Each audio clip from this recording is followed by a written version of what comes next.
नमस्कार दोस्तों। तो आज अपन चर्चा करते हैं राजस्थान के बहुत ही इम्पोर्टेंट 4 किलों के बारे में। और अपने जलालुद्दीन खिलजी और अलाउद्दीन खिलजी की चर्चा करेंगे।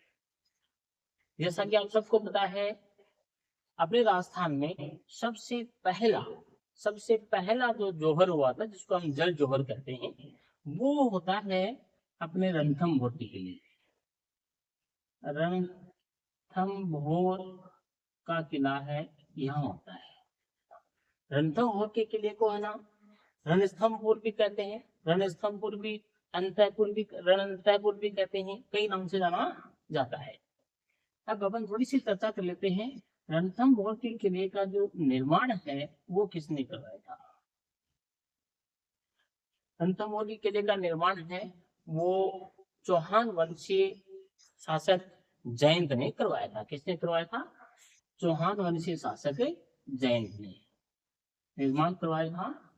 जयंत जयंत भी आता है और जयेंद्र भी कहीं कहीं पर आता है। लगभग लगभग 8वीं शताब्दी के आसपास करवाया था। 8वीं सदी के आसपास करवाया था। अब अपन बात करते हैं यहाँ पर कि रणथंभौर के किले पर जो आक्रमण किया था वो किसने किया था। बात है भाई 1301 की। लगभग 10 जुलाई 1301 में इस पर आक्रमण होता है। और आक्रमण किसने किया? अलाउद्दीन खिलजी ने किया। किसने किया था? अलाउद्दीन खिलजी ने। अलाउद्दीन खिलजी ने आक्रमण किया है। अलाउद्दीन खिलजी की आप चर्चा करें तो ये दिल्ली का शासक था, दिल्ली में शासन करता था। अलाउद्दीन खिलजी से पहले आपको बता दूं कि इनका चाचा था जलालुद्दीन खिलजी। कौन था? जलालुद्दीन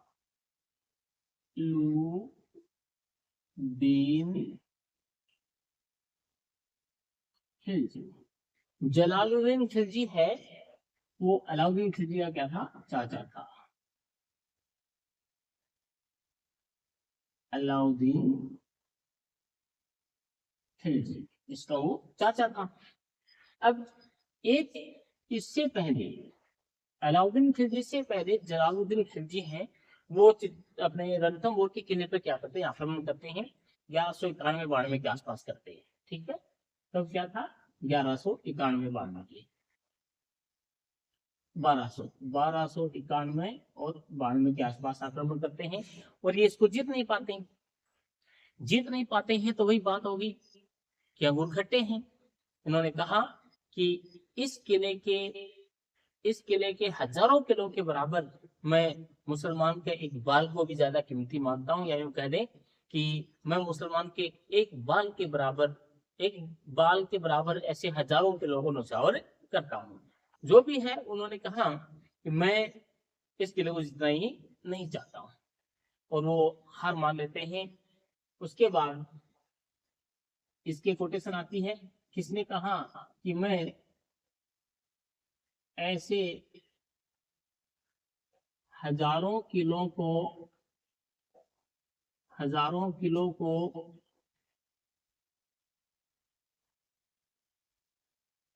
मुसलमान के एक बाल बराबर भी नहीं समझता। ये किसने कहा? ये कहा आपके जलालुद्दीन खिलजी ने। कोई बात नहीं। फिर बात आती है अपने अलाउद्दीन खिलजी की। अलाउद्दीन खिलजी क्या करते हैं? अपने ही चाचा की हत्या कर देते हैं। ये अपने चाचा की क्या कर देते हैं? हत्या करके, और ये राजा बन जाते हैं दिल्ली के। ये दिल्ली के शासक बन के बैठ जाते हैं। अब होता क्या है, अलाउद्दीन खिलजी का अलाउद्दीन खिलजी का एक भगोड़ा सैनिक होता है ना, विद्रोही सैनिक कहें इसको। विद्रोही सैनिक सैनिक कौन होता है? मीर मोहम्मद शाह। मीर मोहम्मद शाह ये यहाँ से विद्रोह करके अलाउद्दीन खिलजी की सेना में होता है। और वहां से ये विद्रोह करके और आ जाता है ये रणथंभोर के राजा के पास में कि साहब मुझे क्या दीजिए, शरण दीजिए। ये यहाँ से शरण लेने के पास में आ जाता है रणथंभोर के राजा के पास में। और रणथंभोर का उस समय राजा कौन था? हमीर देव चौहान। यहाँ का राजा था हमीर देव चौहान, यहाँ का राजा था। ये आता है और अपने राजपूतों की एक शान रही है कि यदि इन्होंने एक बार किसी को शरण दे दी तो सामने वाला दुश्मन उसको मार के ही उसके शरणागत को कोई नुकसान पहुंचा सकता है, अन्यथा नहीं। अब इस दिन पता चला अलाउद्दीन खिलजी को। अलाउद्दीन खिलजी कहते हैं अपने रणथंभोर के साथ हमीर देव कि देख हमीर, तेरी और मेरी कोई दुश्मनी नहीं है, तू मेरे जो भगोड़े सैनिक तेरे पास में आए हैं उनको वापस भेज दे, अपना मामला खत्म। इधर हमीर देव, जिसको कहते हैं हमीर हट, हमीर हट के नाम से जानता है, कहते हैं ना काट की हांडी और हमीर हट और तिरिया तेल चढ़े ने दूजी बात। यानी काट की हांडी एक बार चढ़ती है, तिरिया को तेल एक बार चढ़ता है, और हमीर हट ने एक बार हट कर लिया हमीर ने तो वो मानते नहीं है। तो ये कहते हैं कि भाई नहीं, देख भाई अलाउद्दीन खिलजी, मैंने हाँ कर लिया इसकी रक्षा करने की, मैं तो इनकी रक्षा करूंगा, तेरे को जो करना वो कर ले। इसने कहा भी देख ले एक बार और फिर सोच ले। बोले सोच लिया, तेरे को जो करना वो कर ले। अब इधर से अलाउद्दीन खिलजी है अपनी सेना लेके चलते हैं रणथंभोर के किले के ऊपर चढ़ाई करने के लिए। इधर रणथंभोर के शासक होते हैं हमीर देव चौहान। ये अपनी रानी से बात करते हैं, इसकी रानी का नाम है रंगादे, रंगादे है ना, इसकी रानी का नाम था कि रानी। अलाउद्दीन खिलजी है ये अपने युद्ध करने आ रहा है और शायद थोड़ा भारी पड़ेगा करेगा, हालांकि ऐसे तो मानेंगे नहीं, जो भी होगा मरते दम तक हम साहस के साथ लड़ेंगे। और फिर भी यदि कुछ हो जाता है तो आप तो जोहर वगैरह कर लोगे, मुझे मेरी बेटी की चिंता सता रही है। हमीर देव की एक बेटी का नाम था देवल दे, देवल दे। उसको कुछ किताबों में इसका नाम है ना पद्मावती भी बताते हैं, पद्मिनी पद्मावत ऐसे कुछ पद्म नाम से बताते हैं।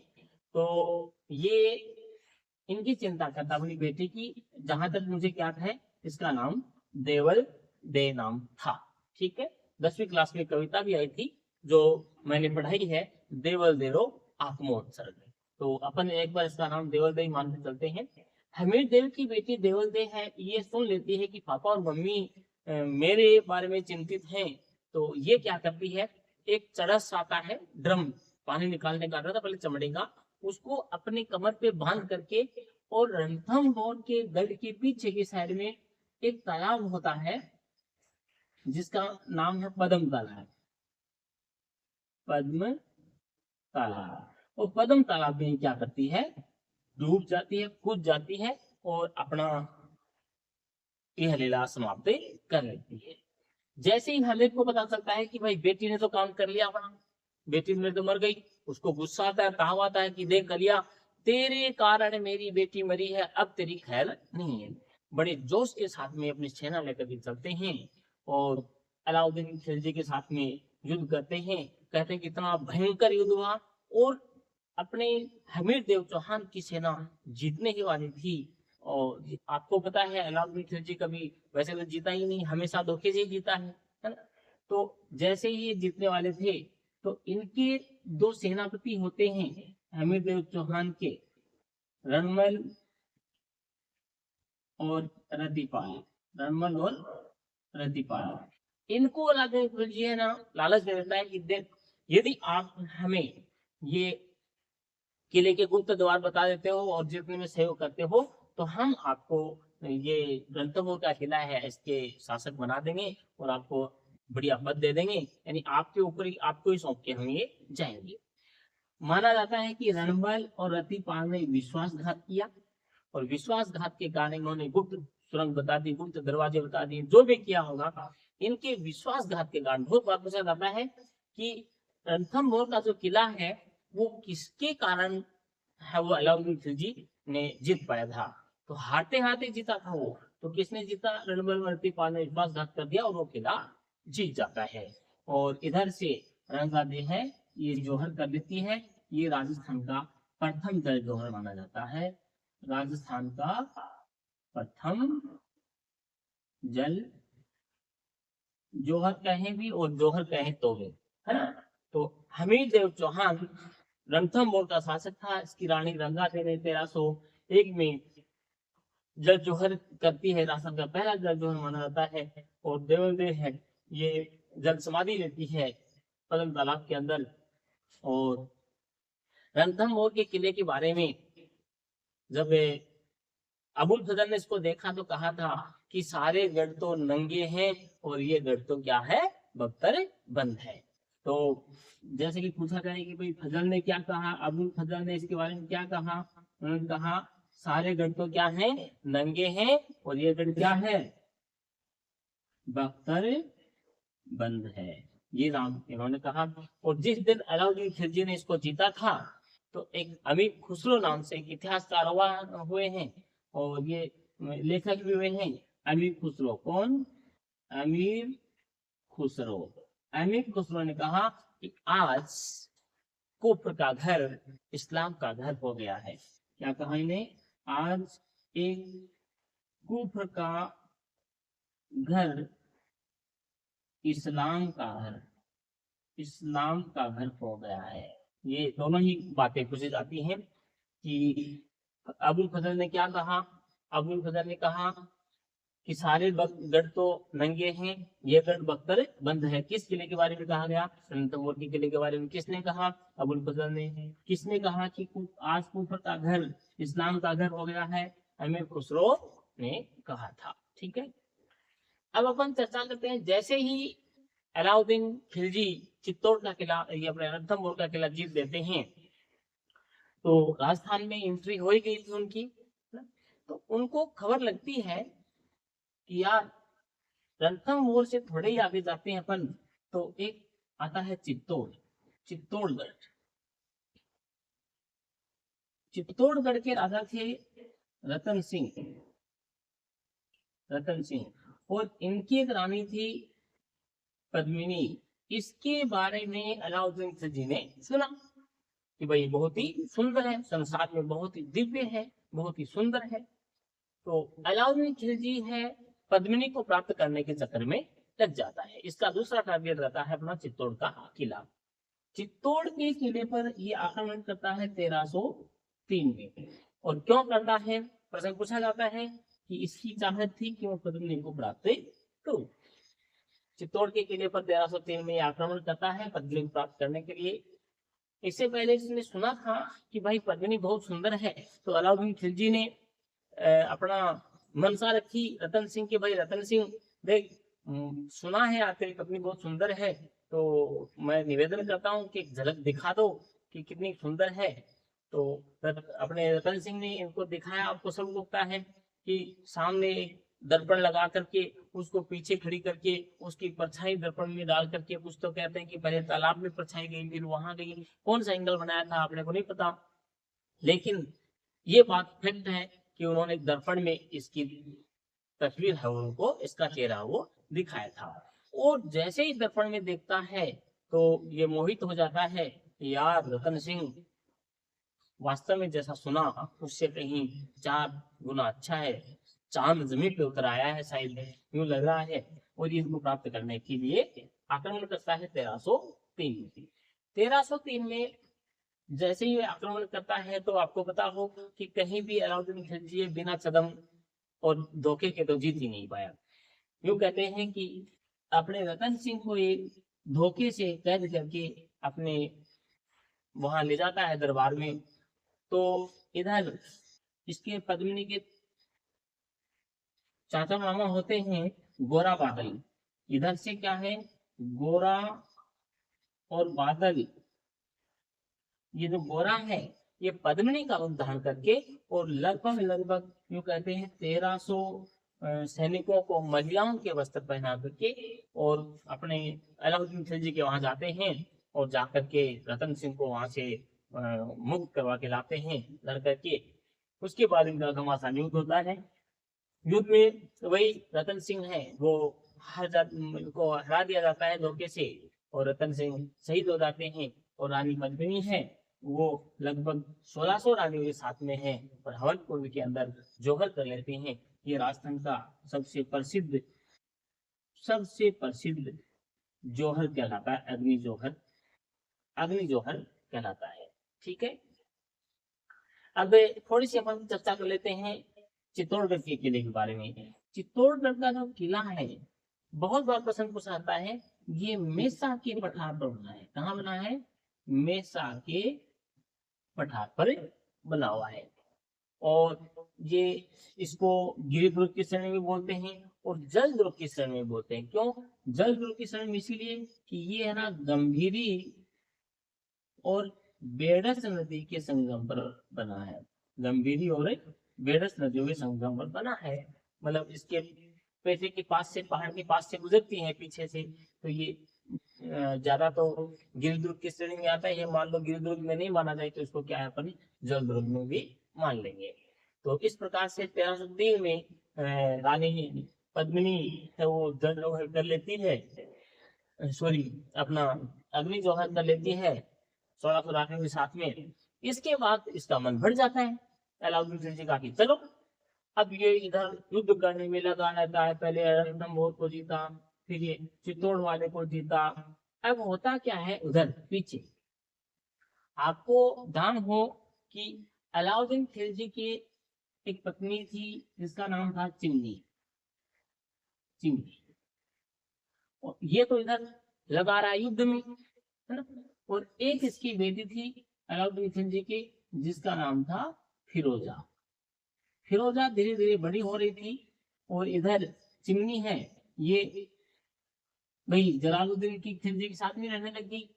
भाई ये तो युद्ध में, इसको तो युद्ध में ही तैक नहीं मिल रहा था, तो ये जलालुद्दीन खिलजी है इसकी सेवा पानी करने लग गई।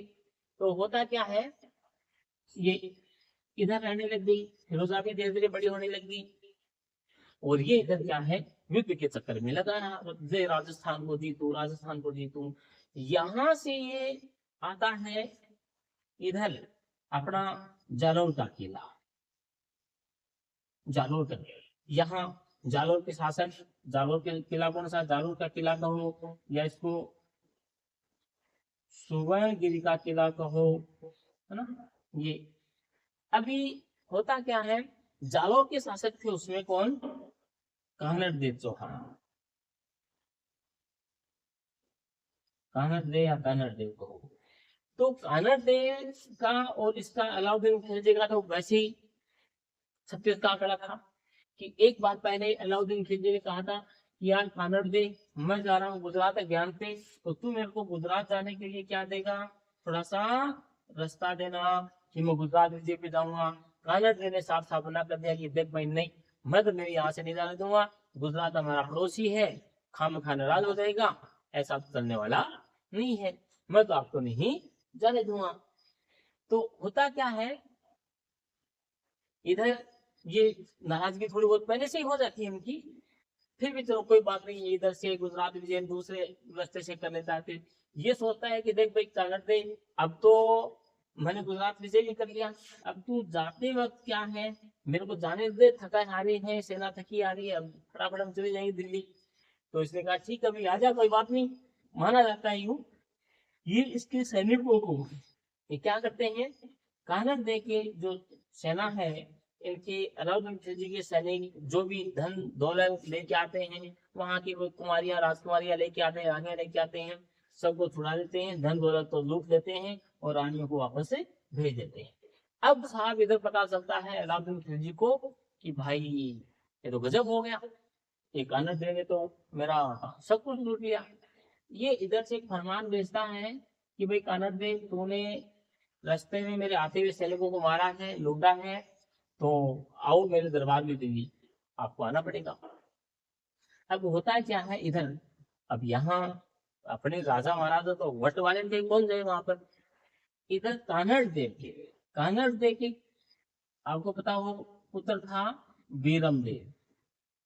बीरम देव, बीरम देव को वहां भेजता है। वो वहां भेजता है कि जा भाई वीरम अब तू जा पता कर क्या वो क्या कह रहा है। वीरम देव जैसे ही आते हैं तो वैसा कोई घना सारा बड़ा महल था इसका, यहाँ गेस्ट रूम था, यहाँ वीरम देव बैठ बैठ जाता है। उसमें अलाउद्दीन खिलजी कहीं क्या था बाहर गया हुआ था, और अंदर से इसकी जो बेटी है फिरोजा ये आती है चाय नाश्ता लेकर के, है ना।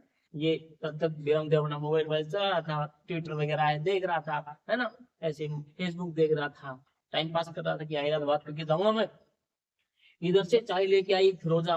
फिरोजा तो बोल रहे वाह यार क्या गजब कम बैठा है, इतना वीरम देव तगड़ा लंबा चौड़ा गोरा चिट्टा एकदम राजपूती शान वाला था मुझ वाला। तो ये क्या फिरोजा है इसके वीरम देव के ऊपर क्या हो जाती है फिदा हो जाती है। और ये तुरंत अपने पिताजी को कहते हैं कि देखो पिताजी बात ऐसी है ना, अबादन मैं तो निकाह करूं तो वीरम देव से करूं, नहीं मैं तो मर जाऊंगी। अब अलाउद्दीन खिलजी ने कहा कि अरे बावड़ी क्या तुम मरने मारने की बात कर रही है अभी ले। इसने कहा देख भाई वीरम, बोला था हाँ बुलाओ, बताओ क्या बात थी कैसे बुलाया था। बोला देख भाई वीरम बुलाया था वो तो क्या भाड़ में, वो तो तेल लगाने का, तू सीधी सीधी बात कर दे। मेरी छोरी ने तेरे को देखा तो उसको पसंद आ गया और तेरे साथ में वो शादी करने वाली है, निकाह करेंगे हम लोग। वीरम ने बोला तेरा दिमाग खराब तो नहीं हो रहा है, ऐसे ही शादियां होती है, कोई दुकान में बैठा कोई सामान हो क्या, गुड़ की बेली होगी तू खरीद लेगा ले जाएगा। हमारे तो शादियां हैं वो पापा मम्मी दादा दादी नाना नानी वो करते हैं, ऐसे कोई शादियां नहीं होने वाली है भाई। तो इसने कहा तो क्या करना पड़े, फिर उन्होंने मेरे बाप से बात करेंगे, वो करे तो फाइनल, नहीं तो मेरी तरफ से तो ना है। तो ये अलाउद्दीन खिलजी के वहां से वीरम देव चलते हैं और यहाँ आते हैं वापस आकर के बोला हाँ भाई बोल, यहाँ बैठे थे पहले से ही अनिल चौहान, हाँ क्या हो रहा है वीरम। बोला पापा जी वो तो क्यों कर रहे थे, अरे बोले हाँ हाँ बोल कुछ कुछ गलत तो नहीं कहा गाली वाली थी। बोल नहीं नहीं नहीं, ऐसी कोई बात नहीं है, तो हाँ बोल क्या कहा कुछ। बोला वो कौन, अलाउद्दीन खिलजी ने कहा ये कहा है कि, अब फिर आगे नहीं बोले। अरे तो क्या कहा है युद्ध करने की गए, नहीं नहीं नहीं ऐसा कुछ नहीं। अरे तो युद्ध नहीं करने का, गाली तेरे को दी नहीं, धमकाया तेरे को नहीं, मारा तेरे को नहीं, तो क्या कहा है। अब साहब पहले पुराने जमाने में ऐसा ही हुआ करता था कि ऐसी बातें ब्याह शादी की बातें है ना बच्चे पिताजी के सामने माँ के सामने ऐसा कह नहीं पाते थे, फिर भी वीरों ने हिम्मत की और कहा कि पिताजी वो अलाउद्दीन खिलजी तो कह रहा है कि तेरे को मेरी 16 साल की शादी करनी पड़ेगी। बोला है, अब उसका दिमाग खराब है, पहले तो जात पात नहीं मिल रही है, वो सोच रहा कहीं कौन सी कास्ट का, हम राजपूत कास्ट के कैसे करेंगे, बिल्कुल गन से है। और उसको शर्म नहीं आई है, उसकी उसका बैकग्राउंड तो देखिए है? अरे अलाउद्दीन खिलजी तू तो युद्ध करता करता तू तो तेरा चक्कर चला रहा था पद्मिनी को प्राप्त करने में, तो खुद पड़ा हुआ पद्मिनी के चक्कर में, तेरी जो पत्नी है वो चिमनी है वो जलालिए के साथ में जा रही है, वो तेरी छोरी है वो मेरे वीरम के पीछे पड़ी है, तुम्हारा खानदान कैसा है। कैंसिल, बिल्कुल नहीं करेंगे, संदेश भिजवा दिया कि आज नहीं और कल नहीं, कभी अब शादी होने वाली नहीं है। अब अलाउद्दीन खिलजी ने कहा कि इसकी बेटी बोले देख पापा, देख भाई अब्बाजान यदि मेरी शादी वहां नहीं हुई तो मैं तो मर जाऊंगी, जान दे दूंगी, मैं तो कोई टेंशन मत ले, यूं नहीं माना तो जीत के लाएंगे अपन तो, जीत के लाएंगे। तो ये यहाँ से सेना लेके चलता है, इधर आनंद देव को पता चलता है कि भाई युद्ध करने आ रहा है। ये जैसे ही आया तो इसको खबर पड़ी कि भाई साहब हम सीधे सीधे जालोर के किले को जीत नहीं सकते, जालोर के किले की तो एक चाबी और है और उसको कहते हैं सिवाना किला। सिवाना का किला पहले हुआ करता था बाड़मेर में और आजकल चला गया ये बालोतरा में, कि इसको जीतेंगे ना तब जाकर के कोई जुगाड़ बैठेगा इसको जीतने का। इसीलिए सिवाना के किले को जालोर के किले की क्या कहते हैं, पूंजी कहते हैं। सिवाना के किले को जालोर के किले की क्या कहते हैं, जालोर दुर्ग की पूंजी भी कहते हैं, इसको कुमड़ दुर्ग भी कहते हैं, इसको अलखानो दुर्ग भी कहते हैं, कई दुर्गों के नाम से क्या है जाना जाता है। अब टावरो इधर से क्या होता है, ये इसके उस समय यहाँ का शासक होता है, सिवाना का शासक कौन होता है, सातल देव चौहान होता है। सातल देव चौहान होता है, सातल देव चौहान। वो अलाउद्दीन खिलजी है, इसको सिवाना के किले को जीत लेता है और इसको जीत करके इसका नाम क्या कर देता है, हैदराबाद कर देता है। क्वेश्चन आता है कई बार, सिवाना के किले को जीत करके इसका नाम क्या कर देता है, खैराबाद इसका नाम कर देता है। और ये भी जो किला है आपका सिवाना किला है, ये भी ऐसे नहीं हारा, ये इसको भी हारने के कारण है, एक भैला पवार करके कोई सैनिक था, उसने यहाँ पर क्या कर दिया था, धोखा कर दिया था। इसमें यूं कहते हैं कि सिवाना के दुर्ग में एक तालाब था, तालाब का नाम था कुछ सांडे लाव तालाब आता है, उसमें मंडे लाव तालाब आता है।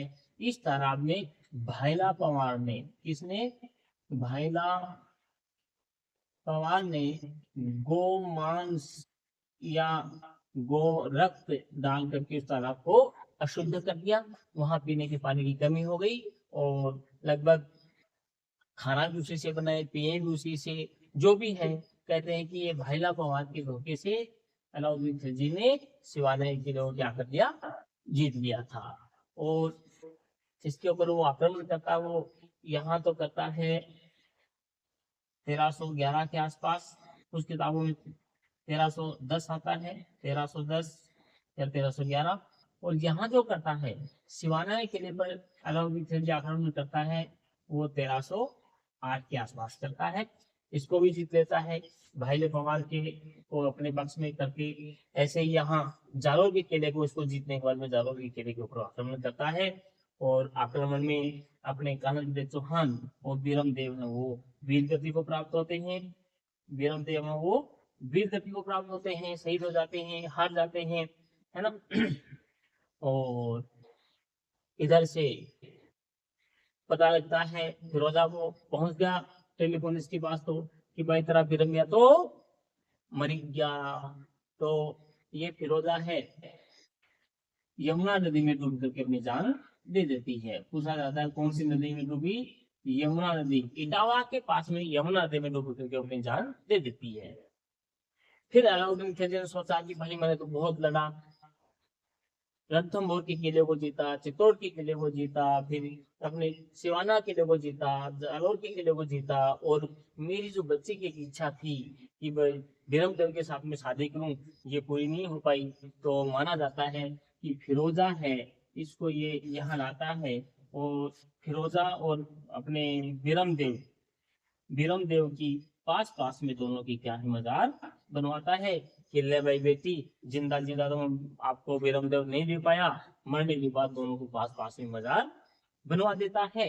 इस प्रकार से ये अलाउद्दीन खिलजी है, ये भारत पे 4 बार आक्रमण करता है, राजस्थान के ऊपर 4 बार आक्रमण करता है, चारों में ये धोखे से अपनी जीत हासिल करता है। एक प्रश्न और आता है टाबू कि जालोर के किले का निर्माण किसने करवाया था, बहुत बार प्रश्न आता है, जालोर के किले का निर्माण किसने करवाया था, है ना। प्रतिहार शासक नागभट्ट प्रथम ने करवाया था, कई बार प्रश्न आया है इसका, जालोर के किले का निर्माण किसने करवाया, प्रतिहार। कई बार तो ये पूछ लेते हैं कौन से वंश के शासक थे, प्रतिहार वंश के शासक थे। प्रतिहार शासक कौन था, नागभट्ट प्रथम, इसने इसका क्या है, किले का निर्माण करवाया था, कई बार पूछा जाता है।